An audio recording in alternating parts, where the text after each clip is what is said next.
Hello everyone, welcome to learning classes. आज की मैं आपके लिए फिर से एक ईडियम फ्रेजेस की वीडियो लेकर आई हूँ, लेकिन इसमें टॉप ईडियम एंड फ्रेजेस हैं जो बहुत सारे कॉम्पिटिटिव एग्जाम्स में आते हैं और आप लोगों के लिए बहुत ज़्यादा हेल्पफुल भी रहेंगे। तो फ्रेंड्स, चलिए स्टार्ट करते हैं आज की वीडियो ईडियम एंड फ्रेजेस से रिलेटेड। ठीक है, तो ईडियम क्या होते हैं? जो मैंने आपको बताया, मुहावरे और जो वाक्यांश होते हैं उनको हम फ्रेजेस कहते हैं। जैसे कि हम कई बार पहले भी पढ़ चुके हैं ईडियम फ्रेजेस से रिलेटेड बहुत सारी वीडियोस में कि क्या होते हैं ईडियम और क्या होते हैं फ्रेजेस, है ना फ्रेंड्स। तो चलिए आज की वीडियो देखते हैं। कहाँ से हम स्टार्ट करते हैं? First is chase rainbows. Chase rainbows क्या होता है कि मतलब वर्ड टू वर्ड हम इसमें मीनिंग में नहीं जाते, इसका जो मीनिंग होता है वो उनसे अलग होता है।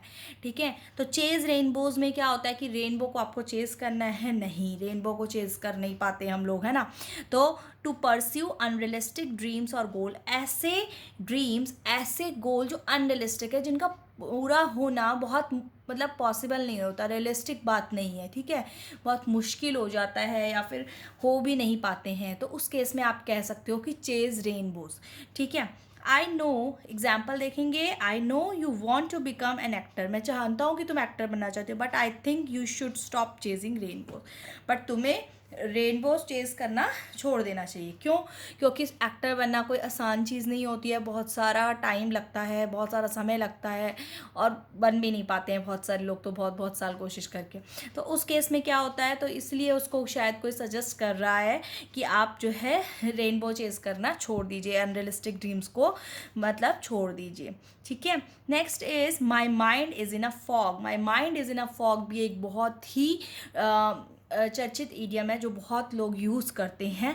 जैसे कि जब कोई कंफ्यूज होता है ना, तो कहता है माई माइंड इज़ इन फॉग, मुझे कुछ समझ में नहीं आ रहा है, मैं कंफ्यूज हूँ, क्या करूँ क्या ना करूँ, इस तरह से। तो ऐसे हम यूज़ करते हैं। जैसे oh my mind is in a fog, मेरा माइंड जो है बहुत कन्फ्यूज है। I can't really think straight today, मैं कुछ समझ नहीं पा रहा हूँ, कुछ समझ नहीं आ रहा। तो उस केस में हम कन्फ्यूज होते हैं ना, तो हम बोलते हैं कि मेरा माइंड कुछ समझ ही नहीं पा रहा है चीज़ें। Next is rats in the attic. Rats in the attic मतलब रैट्स आ गए? नहीं, रैट्स नहीं आए हैं। अगर कोई अ लिटिल मैड और that their behaviour are peculiar, अगर कोई थोड़ा सा ऐसे मैडली बिहेव वगैरह करता है ना, तो उस केस में हम इसको कहते हैं। जैसे कि she keeps repeating the same question, वो बार बार सेम क्वेश्चन पूछे जा रही है। यानी कि एक बार पूछा, दो बार पूछा, बार बार एक चीज़ कोई पूछता है तो ऐसा लगता है ना कि अरे बार बार क्यों पूछ रहे हैं ऐसे। I think she is got rat in the attic, यानी कि थोड़ी सी लिटिल मैड तो नहीं हो गई है वो, तो इस वजह से तो बार बार क्वेश्चंस नहीं पूछ रही है। तो इस केस में आप रैट इन द एटिक का यूज़ कर सकते हैं फ्रेंड्स। ठीक है, next is drive someone crazy. Drive someone crazy का मतलब क्या होता है? किसी को इरिटेट कर देना एक हद तक, बहुत ज़्यादा। टू इरिटेट या अनॉय समवन, किसी को बहुत ज़्यादा अनॉय कर देना, इरिटेट कर देना कि मतलब वो बहुत ही चिड़चिड़ा जाए, इस तरह से। जैसे कि स्टॉप रिहर्सिंग योर गिटार, अपना गिटार की जो प्रैक्टिस कर रहा है मान लीजिए कोई, तो उसके लिए बोला जा सकता है कि stop rehearsing your guitar. The loudness is driving me crazy, आप इतनी लाउडली इसको प्ले कर रहे हो कि ये जो है मेरे को बहुत ज़्यादा इरिटेट कर रहा है, अनॉय कर रहा है, मैं परेशान हो रहा हूँ। तो उस केस में हम कह सकते हैं ड्राइव समवन क्रेजी। ठीक है, next is that's the last straw. That's the last straw का मतलब क्या होता है? स्ट्रॉ से रिलेटेड यहाँ पे कोई भी बात नहीं है। इसका मतलब होता है कि कई बार कोई चीज़ ऐसी होती है कि अब आपको लगता है कि अब मेरे पेशेंस ख़त्म हो चुका है, ये मेरा पेशेंस जो था लास्ट लेवल तक पहुंच चुका है। तो उस केस में हम कहते हैं to run out of patience, यानी कि जब आपके पेशेंस जो है बिल्कुल ख़त्म होने के होते हैं तब। तो उस केस में आप कहोगे जैसे that's the last straw, Sudha does not call me back. Sudha ने तो मुझे कॉल बैक नहीं करा, I am going to block her, अब मैं उसको ब्लॉक कर रहा हूँ, यानी कि मेरे भी जो पेशेंस है उसकी लिमिट ख़त्म हो गई है, अब मैं उसको जो है ब्लॉक करने वाला हूँ। ठीक है फ्रेंड्स, अगर ईडियम फ्रेजेस से रिलेटेड आपको और भी वीडियोस देखनी हो तो प्लीज़ चैनल पे विजिट करें। प्लेलिस्ट के अंदर आपको बहुत सारी ईडियम फ्रेजेस से रिलेटेड हेल्पफुल वीडियोस मिल जाएंगी, जहाँ पे आपको अपने एग्जाम्स वगैरह की प्रिपरेशन कर रहे हैं या डेली के लिए भी सीखना चाहते हैं तो बहुत आपको हेल्प मिलेगी। Okay friends, next is under the weather एक ऐसा इडियम है जो हम जनरली बहुत ज़्यादा यूज़ करते हैं अपनी लाइफ में। जैसे कि जो बीमार होता है तो उस केस में वो अंडर द वेदर का यूज़ करता है। टू बी सिक, इल और अनवेल, आप अच्छा फील नहीं कर रहे हो या बीमार हो पूरी तरह से, तो उस केस में आप अंडर द वेदर बोलते हैं। जैसे she is not going to work today, आज वह काम नहीं करने वाली। She is feeling a little under the weather, यानी कि she is feeling a little ill, ठीक है, यानी कि वो थोड़ा बीमार फील कर रही है, इसलिए वो आज काम नहीं करने वाली है। Next is break the ice, ice को ब्रेक नहीं करना है। इस केस में क्या होता है, कई बार हम लोग बैठे होते हैं किसी स्ट्रेंजर के साथ या किसी ऐसी पार्टी वार्टी जगह में, लेकिन हम वहाँ पे कुछ बात स्टार्ट नहीं कर पाते होते, हमें समझ नहीं आता है कि अभी कैसे बात करें, या सोशल हम बैठे हैं तो कहाँ से बात स्टार्ट करे कोई, तो उस केस में कहते हैं टू स्टार्ट अ कन्वर्सेशन और awkwardness in a social situation, ठीक है, किसी सोशल सिचुएशन वगैरह में जो है कुछ उसको तोड़ना, कि भाई शांति से सब बैठे हैं तो कोई कुछ स्टार्ट करे, तो वहाँ पे।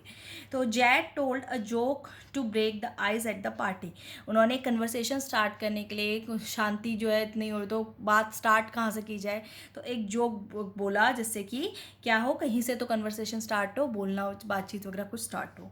Next is comparing apples to oranges. Friends देखिए, एप्पल्स और ऑरेंजेस दोनों अलग अलग फ्रूट्स हैं, ठीक है, तो एप्पल का ऑरेंज से कंपेयर नहीं हो सकता। तो इस केस में वो कहता है कि अगर आप दो ऐसी चीज़ों को कंपेयर कर रहे हो जो कंप्लीटली एक दूसरे से अलग अलग हैं, तो हम कहते हैं कंपेयरिंग एप्पल्स टू ऑरेंजेस।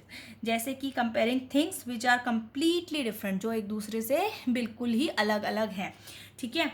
तो जैसे Risha and Kirti have nothing in common, Risha और कीर्ति में कोई भी बात कॉमन ही नहीं है, यानी कि एक ज़मीन है और एक आसमान, अलग अलग बिल्कुल, ठीक है, तो दोनों जने मैच करते ही नहीं है। तो you are comparing apples to oranges, तो आप जो है एप्पल को ऑरेंज से कंपेयर करने वाली बात करें कि दो चीज़ें ऐसी कंपेयर करना जहाँ पे दोनों का कुछ एक दूसरे से लेना देना है ही नहीं, ठीक है, तो वहाँ पे हम कहेंगे कंपेयरिंग एप्पल्स टू ऑरेंजेस। ये जो होता है हम जनरल बहुत बार इस तरह के फ्रेजेस यूज़ करते हैं। Next is can't cut it, can't cut it मतलब कांट डू इट, आप वो कर नहीं सकते हैं।